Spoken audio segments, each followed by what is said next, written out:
welcome back to Light the Fuse. Charles, it's been a little while. You feeling rusty? You feeling out of shape? I mean, about the podcast, not in real life. How you feeling? I feel great, as always. How do you feel? Doing this show, it's a cool breeze on a warm summer day. That's how I feel about doing this podcast, and so getting back into it with some new episodes was a lot of fun. Yes. And well, it's always a joy to hang out with you and talk to some people and learn new things. This is a really fun episode. So you've been friends with Phil for a while, right? Yeah, I worked with Phil at Movie Phone and have known him for a long time, and had always known about this part of his history, but we really get into his days as a digital marketing intern, which I know that everybody is really excited to hear about this. But the big thing with this, though, it was like to sell this. Like, we've been wanting him to come on the show because, especially for this, he had inside info on what happened with that terrible marketing mishap for MI3, which was they had those devices in newspaper stands that people called in and thought that it was that they were bombs. People thought that it was an explosive device. Yes, and when you hear the description, I think that's on. Is that on this episode? It might be on the next episode. I'm not sure if it's this episode or the next one, but it's still he has a lot of stories to tell. I mean, there's a lot of great ththings behind the scenes that happened with the marketing, and it's horrifying. He has great stories, and he's a filmmaker himself, and so he's got a lot of great things to say.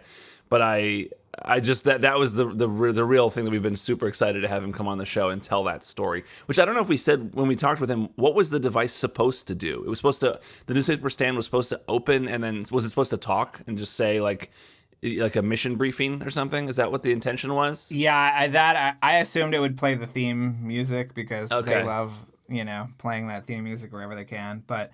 When you hear the words exposed wiring... But I think it was supposed to be like a mission briefing, like if you or Ethan Hunt going to get your next mission or whatever at the newspaper stand, maybe? Yeah. Well, in any case, we talk about it in our Making of MI3 episodes, which now were a very, very long time ago. But we've done Making of episodes of all the movies now except for Fallout. So if you go back and look at... Oh, gosh, wow, this is a long time ago. This is the Making of Mission Impossible 3, parts 1, 2, and 3 were episodes 42, 43, and 44. I think probably in episode 44 is where we talk about the promotional stunt gone spectacularly wrong, as we have in the description. Yeah. Yeah. So anyway, it was great to have Phil on here and talk to him. Was there an episode of the old show where he got the mission briefing from a newspaper stand? That's a good question. I can't think of one off the top of my head, but I have not seen every episode. Okay. So if anyone out there knows, let us know. Yeah, this is a really fun episode. I think you're going to really like Phil's stories. He talks about Cruise and JJ, and it's a lot of fun. So we'll get into that right now. But of course, Charles, first I've got to do my shout outs, obviously, which I'm going to plug Jeremy Dillon and his podcast, My Favorite Album. But he also wants me to remind people to check out Imogen Clark's new single, Compensating, and that is an artist he works with, and we're actually going to see Jeremy this week, which is very exciting. This episode is also brought to you by John B. It is brought to you by Elvis Ripley, and of course Suchet. So without all of these fine folks, we could not do the show. And obviously, Charles, I want to remind everybody that if they want to get their name read, go to our Patreon, patreon.com/LightTheFuse, and sign up for the highest level, and you can hear me read your name in the same dulcet tones on every episode. So just think about that. And anything else before we jump into this one, Charles? No, let's do it. All right.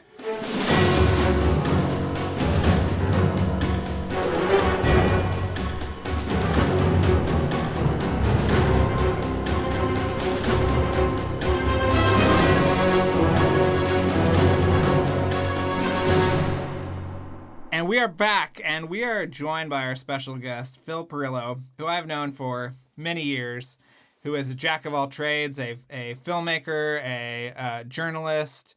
But we're taking you back, Phil. We're taking you back to your good old days working in the marketing department of Paramount Pictures. Are you ready to go back? Let's do it. All right. I've been waiting for this call, guys, for a long time. We've been wanting to do this for a while. Yeah, we're excited. Same. There's some good stuff we want to get into here. Yeah, why don't you tell us where you were? So we're in the lead up to Mission Impossible 3. Tell us where you are, what you were doing at Paramount, and how you got involved. Sure. It was around early 2005. I went from being an intern at StarTrek.com, which was the coolest job ever, right there in the Paramount lot in the Marathon building in the basement, appropriate place for Star Trek nerds. Well, yeah, and from your Twitter account, it seems like you, because I follow you on Twitter, like you are a Star Trek. They technically call it Trekkers is the correct term, right? Is that what it is? Yeah, Trekker, Trekkie. I'm fine with either. Yeah, I'm a super Star Trek nerd, so that was my dream job. Like I was the kid who turned his basement into the bridge of the Enterprise using cardboard boxes and drawing stuff on. Like I had a Star Trek fan club with the kids in the neighborhood. It's amazing. That is awesome. Poorly attended fan club, but a fan club nonetheless. Very poorly, a mandatory attendance by this 6-year-old kid. But you were the president. I was president, treasurer, caterer, set design, all of it. So if anybody loves Star Trek out there, definitely follow Phil for all kinds of Star Trek nerdery. Thanks, man. So when CBS and Paramount divorced the first time, they didn't know what to do with StarTrek.com, but I made a name for myself for being like the Star Trek expert. And my department, Paramount Digital Entertainment, got folded into the interactive marketing group. So I met with the then head of the interactive marketing group. She needed an intern. It was a paid internship at the time. They paid $15-18 an hour, which was pretty cool. Yeah. And she's like, well, as you know, like we're ramping up another Star Trek movie. I was not told who was involved. And we're also starting the tail end of the beginning of the second phase of Mission Impossible 3. And I was like, oh my God, I love J.J. Abrams. Alias was my favorite show. And just for anybody, obviously this is pre the JJ Star Trek too. Pre JJ Trek, yeah. This is January, February 2005. Yeah. Okay. And she was like, okay, well, what's your affinity with JJ? How well do you know Bad Robot? And it was just, I only know it from Alias. Before I moved out to LA to pursue my screenwriting career and entertainment journalism, I taught college English, back home in Erie, PA. And I taught my students I did my own like film and TV class because my school didn't have one. So I made one. I kind of taught it on the side for a little bit.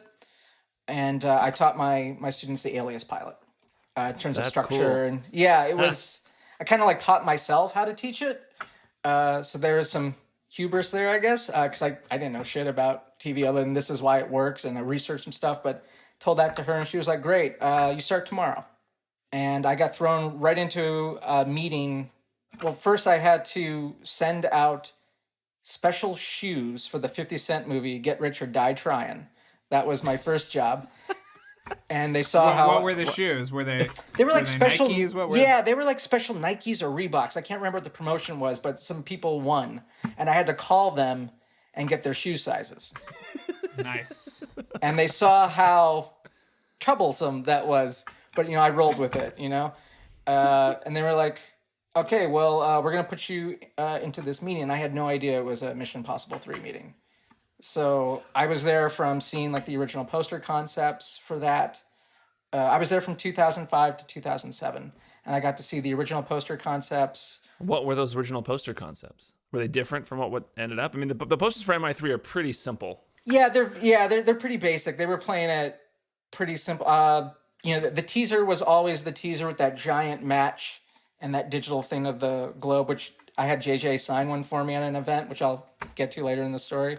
Oh, so that was a poster that did not have Cruz's face on it, right? It was just like M with the Roman numeral, like 3 eyes for 3 or whatever. Exactly. Yeah, it was the M:I:3 eyes. Right. The 2 colons thing. I remember that being like, is this like a clock?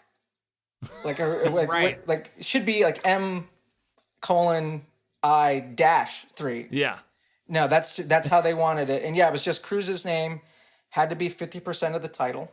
Oh, okay. And all the marketing, even like the interactive side, like building the website or any remember when, you used to have like 720 by 90 ads on the top of websites Yes. Yeah. running in the gutters too? Yeah. So those had to be, everything had to be 50%. His name had to be 50% of the title all the time. I remember that being stipulation. So the size of it is half the size of the title card. Yeah. Was Tom Cruise's font. It was Tom Cruise's name. Okay. Yeah, and any marketing materials had to appear half the size of the title.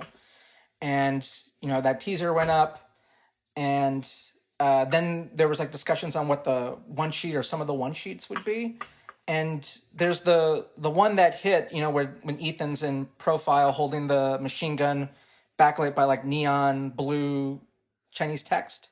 That's right. That was also, I think, the box of the DVD, right? Yes, it was. Yeah. Yeah.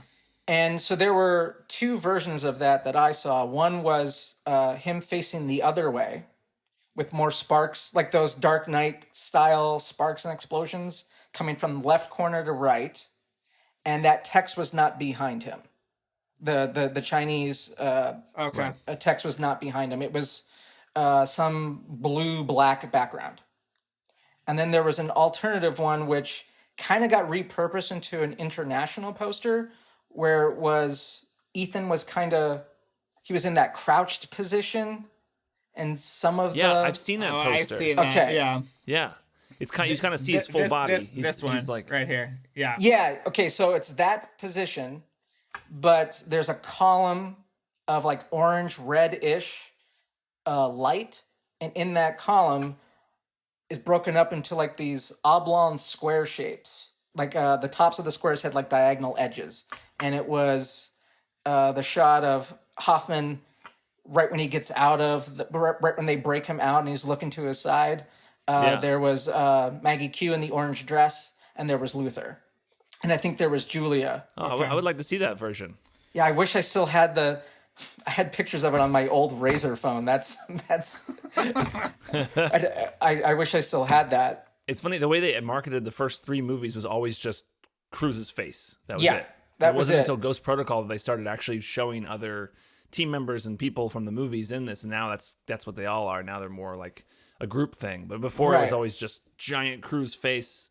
That was it. Usually in profile, and that was it. I remember there was discussion about, wanting to harken back to the first film in the marketing in terms of that silhouette.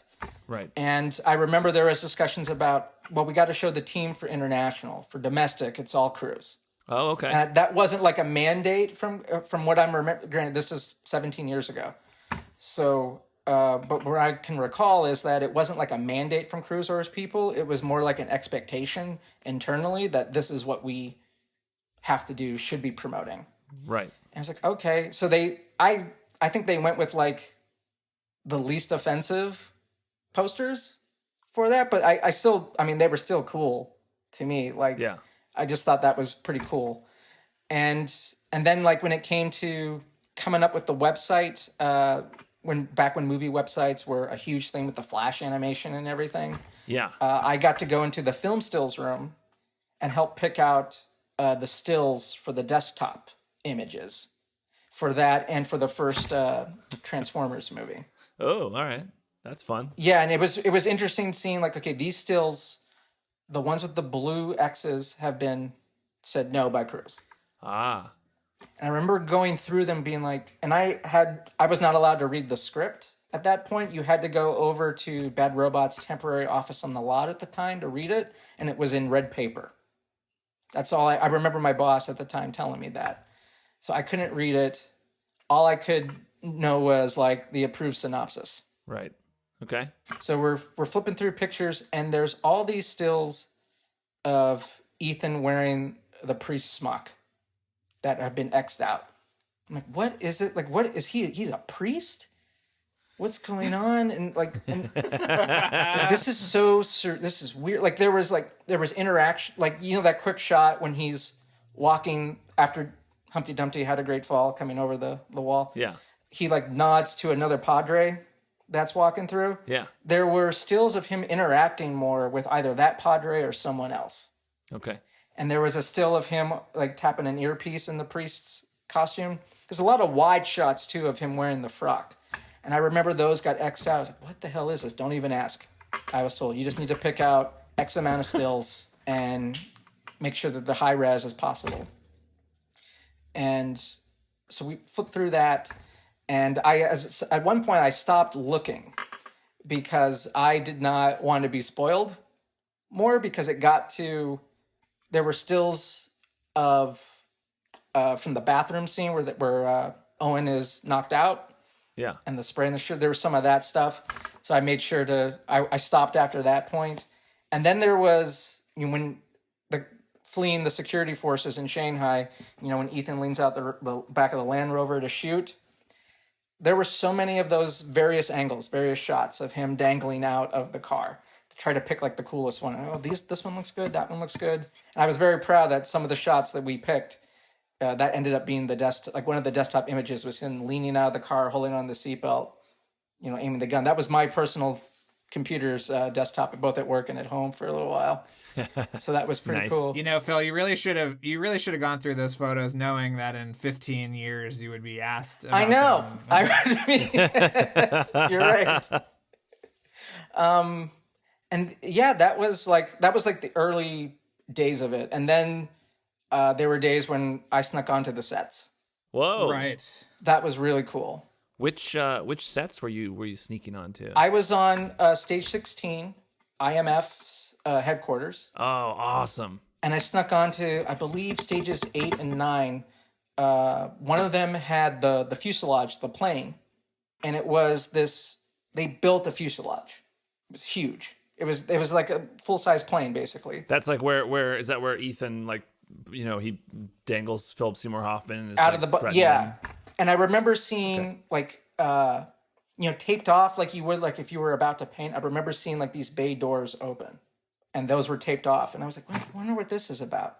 I wonder what they're gonna be doing in here. At first, I thought like maybe that they're shooting Lost here or something, like flashback to Lost, maybe. Or I was like, no, this has to be Mission. This has to be Mission, because next door was the catacombs. I don't know that what you want to call them, but like the basement of the Vatican. Right. Yeah. Mm-hmm. Was all in there. And in the corner so there was the basement of the Vatican. There was the room where Ethan has the mask scene, and I got to see the device was sitting on a table. The mask maker. The mask maker. Yes. Sid Mead designed. And I didn't know what it was until I saw the movie later. Like, holy shit, I was that close to the mask maker. That's pretty cool. Yeah. And then on that Vatican set was this little room. Do you remember when Musgrave records his message and he's like, his background when he records his excellent, engagement gift to Ethan? Right. Yeah. Oh, yes. The whole mission briefing. The whole mission briefing, thank you. He's like backlit by some Dell servers. And there was this little pocket, like it was maybe like 2 columns wide of those Dell servers in the Vatican area. And I remember seeing Billy Crudup walking on and off set the day I snuck on and saw those. So I was wondering if he was, shooting that. And I got to see the house, Ethan's house. I got to walk on that too. Oh, that's cool. Yeah, didn't they model that after JJ's house? Yeah, or something like that? Yeah. Yeah, and I found that out when like a grip was building it, and I asked him what was up, and goes, "Oh, we're rebuilding JJ's house for MI3." You're like, that's a little weird. Yeah, I was like, really? He's like, oh yeah, you got to see this. Look what we did. But he was it was really cool because like if you tell them that, in my experience, if you act like you belong there, the film crews, the construction crews, they don't care. Yeah. Or they're pretty chill. And the guy was like, oh yeah, let me show you. There's this cool thing we did for a gag that's going to be in the movie. And he showed me to the back area where Ethan throws the ice. Oh, that was a soundstage? The whole outside area? Mm-hmm. Wow. Pretty cool. Movie magic. It's very cool. I just assumed because they shoot like in a neighborhood for the front of the house, I think. Yeah. Right? They're like, when they're they didn't have a set of that, I assume. So I just assumed they were shooting exteriors of this house and that the backyard would have been that too. I didn't look that closely. I should look closer next time. Right? It's pretty cool. It was just like a little thing. And I just remember talking to the guy, and that was after I snuck onto the Vatican set. And there was a staircase. And I was like, I'm going to follow this up. I followed it up all the way, and there's some production member taking a nap at the top of the steps. And I got scared. I was like, "Oh, I'm out." But didn't you told me that you heard, even when you weren't on the actual soundstage, you heard the voice of God coming from the IMF office because Lawrence Fishburne was just screaming so loudly, correct? Yes, I did. There was one day when I wandered down around lunchtime, and they were shooting. I think it might have been the don't interrupt me when I'm asking rhetorical questions scene. Might have been that dress down, but you could hear him during takes. It wasn't like between takes or something. It was part of the filming, or was he getting mad at somebody? Oh, he was saying his lines in the film. Okay. But it might have been a rehearsal because the doors would not have been open. The stage doors would not have been open for a shoot. So that was pretty cool. And when I snuck on to the IMF headquarters, I brought two of the other interns with me. And they were like, I don't know if we should go in there. That's fine. It's fine. The worst they're going to do is tell us to leave. That's it. And we're walking, and I'm taking pictures. And there's this older gentleman giving a tour. And he stops us and asks, "Who are you?" I said, "Oh, I'm so sorry. We're, I kind of like fluffed it a bit, like we're interns, we're new. We just, it's a lunch break. We were just told that there was a cool set here. And, we just wanted to check it out. It's our first time on the lot and all that." And it was Stafford Leopold, the producer, if I'm saying his name right. Oh, wow. And he said, "Just don't put any pictures. This is Mission Impossible 3. This is Tom Cruise. Like, don't put any pictures online or anything, don't give them to TMZ or anything." Like, okay. And then he "Oh, where do you work?" I said, "Interactive marketing." "Oh, well then come here." And he gave us like a little tour. And then he left, and I hung out, and I took some stationery from one of the desks. Wow. Wow. This is you're gonna be in jail next to Kevin Blumenfeld. I've had a good run. Do you still have it? I still have it. It was a blank CD, like a CDR, and it was in a CD case, and the case had their attempt at a Mission Impossible logo, that weird bricky. It looked more like a display on a Star Trek console than anything, but it was like their weird symbol for IMF without the IMF letters on it. So I have that disc, and I took like a pen. Very cool. I mean, they were gonna throw it was sad. Like a couple of days later, like saw all that stuff, all that set like trashed in a dumpster by the mill on the Paramount lot, and one of the construction workers was like, you can just come by, come by after work when it's light, when it's dark, and whatever's still here, just take it. It's just gonna get thrown away anyway. And you were like, "I've already taken what I want." Yeah, I'm good. I've got the pin. Thank you very much. And that was like, that was just, that was a really cool time. Because being like a super Mission fan, like I saw one so many times in theaters. Like I convinced my friends to reenact the exploding out of the aquarium scene. Yes. I would like, on my VCR, I would freeze frame, Ethan's, dive out, like trying to match it perfectly. So that was like it was a real cool, like nerdy moment for me. We have to talk about your involvement in the bomb threat. Oh gosh, because we haven't talked about this in a very long time, so we need to refresh everyone's memory of what this was, and maybe your story will explain what it was. But there was a bit of marketing for MI3 that was controversial, to say the least. Yes. It ended up in the news as some kind of, it got called in as a bomb threat, right? What was the intended device or thing that was advertising? It was like a USA Today stand, I think, or some newspaper stand. Okay. That it was modeled, made to look like this mission will self-destruct in 5 seconds type thing. Right.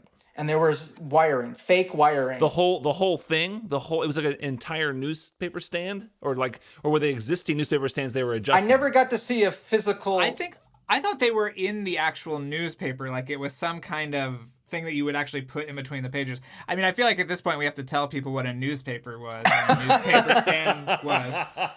Back in the before times. But that was my understanding, that it was inside the actual paper. Is that what it was, Phil? I never saw a physical model of it. Okay. I did see sketches, and I remember that on the right, if you're staring at this dispenser, when you lift the lid up, your right-hand side, there was a device on the inside of that door.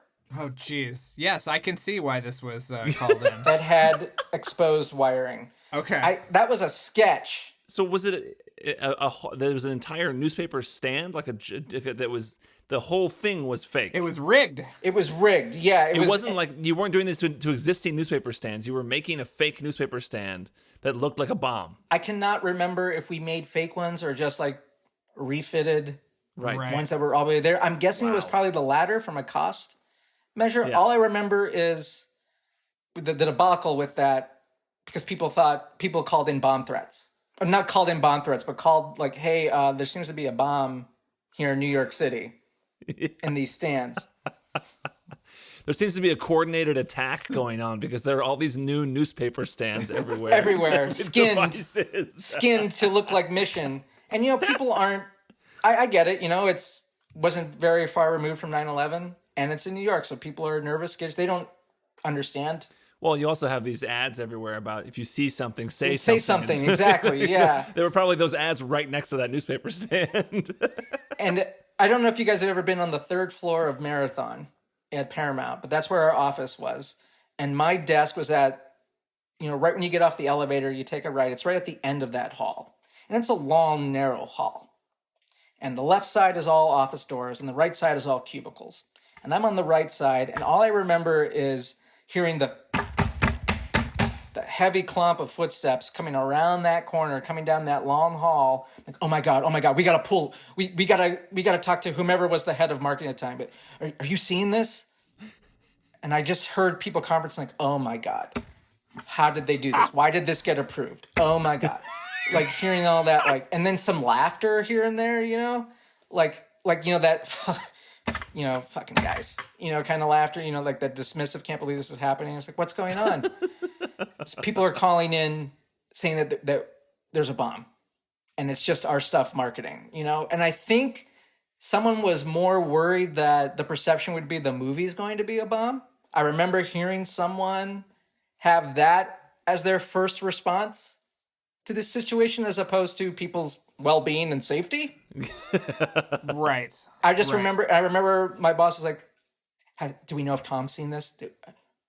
And someone said, well, wouldn't you know? Aren't you you say you're constantly talking to him or getting emails or whatever from him. Like, so think that was like, that department like had a lot of times there was a lot of like tension around what people might be worried about someone responding to. Right. They would operate as if that pre-litigating or future tripping was real. Right. And there was so much tension around that. Like, no need to live that way. No need to work that way. But it sounds healthy. Yeah. Yeah. Especially, it was always like that on the big ticket movies during my time there. A culture of fear. That's the way to do it. Yeah. It's the way to cultivate it, and also, it keeps people in line. It's just healthy. It's just a great way. It was a good time.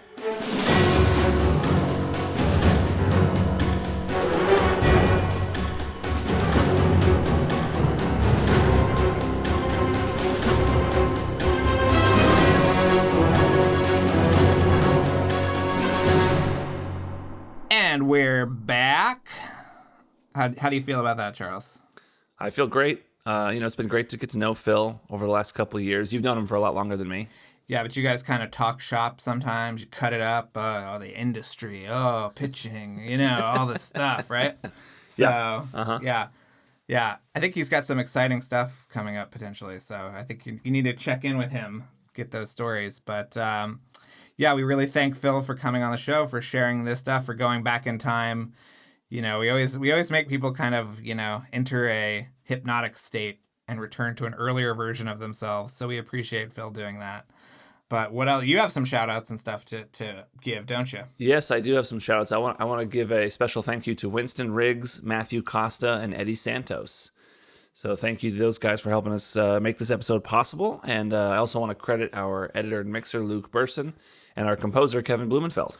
What else, Charles? Tell people what to do. They're done with the episode. They've got to go somewhere. Oh, yes. Yeah, everyone should sign up for our Patreon. We got to sign up for our Patreon, please. Please support our show. Go to patreon.com/LightTheFuse and sign up at the bonus content level. You'll get new episodes every week. And there's also higher tier levels as well. And then you can also support the show by buying a shirt or a magnet or a pin or whatever from our TeePublic store, which is linked from our website, LightTheFusePodcast.com in the merch tab, which also I'm going to say, I found out the link for the TeePublic page isn't quite as complicated as I thought it was. Okay. So it's www.teepublic.com/user/LightTheFusePod. Okay, that's kind of Reddit rules. I like it. Okay. It's not too bad. So check it out, teepublic.com/user/LightTheFusePod. That's how you can get a direct link to our TeePublic page. But also check out our website because we've got our episode guide, which has great show notes for all of our episodes going all the way back to episode number 1. And that's a great visual guide to the show. What else, Drew? Well, I want to just remind people to like, subscribe, rate, and review wherever you're listening to this podcast, and to just, spread the word about the show.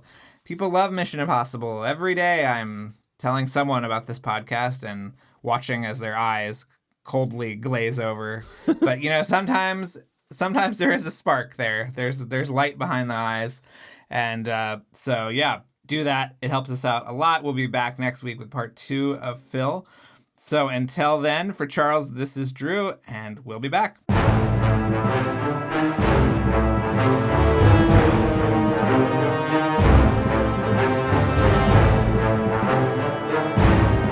Thanks again for listening, everyone. Before we go, another mission, should you choose to accept it, please rate, review, and subscribe wherever you listen to podcasts. And remember that you can follow us on Twitter and Instagram at LightTheFusePod, and email us questions or comments at LightTheFusePodcast@gmail.com. This message will self-destruct in 5 seconds.